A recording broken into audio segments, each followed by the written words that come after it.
আসসালামু আলাইকুম ভিউয়ার্স, আবার চলে আসলাম আপনাদের মাঝে নতুন একটি ভিডিওর মাধ্যমে। আজকে আপনাদের দেখাবো লাউ গাছের কাটিং পদ্ধতি। আমার অলরেডি 2G কাটিং হয়ে গেছে, আজকে 3G কাটিং করব। ভিডিওটা স্কিপ না করে সম্পূর্ণ ভিডিওটা দেখবেন, আশা করি আপনার উপকারে আসবে। যারা নতুন লাউ চাষি রয়েছেন বা নতুন উদ্যোক্তা রয়েছেন তাদের জন্য ভিডিওটি অনেক উপকারে আসবে। তো ভিউয়ার্স, অবশ্যই ভিডিওটি মনোযোগ সহকারে দেখবেন কীভাবে 3G কাটিং করি।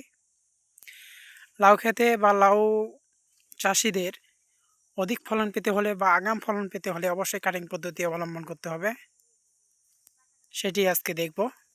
তো ভিউয়ার্স, চলুন কীভাবে কাটিং পদ্ধতি অবলম্বন করি সেটাই দেখাই আপনাদের। তো ভিউয়ার্স, দেখেন কীভাবে কাটিং করি আমি। অলরেডি আমার 2G কাটিং হয়ে গেছে, এটা 3G কাটিং। এই যে দেখতেছেন, এই যে এগুলো কাটিং করা হয়েছে, এটা হচ্ছে 1G কাটিং। 2G কাটিং, এই যে 2G cutting, 1G 2G cutting হয়ে গেছে। এর ফলে অনেক শাখা প্রশাখা বের হয়েছে। এখন এগুলোকে আমি কাটিং করে দিব। এই যে পুরো ডগাকে কাটিং করার ফলে এই যে নতুন শাখা প্রশাখা বের হয়েছে, তাতে অনেক স্ত্রী ফুল আসতেছে, দেখতে পাইতেছেন অনেক স্ত্রী ফুল আসতেছে। তো আজকে আমি এই ডগাগুলোকে কাটিং করে দিব, এর ফলে আরও স্ত্রী ফুল আসবে অনেক। তো ভিউয়ার্স দেখেন, এই যে ডগাটা, এটা আমি কেটে ফেলবো, যে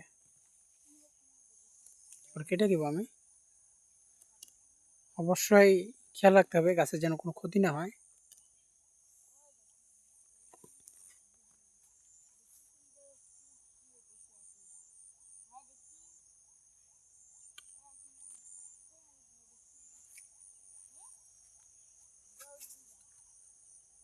এভাবে কাটিং করতে হবে।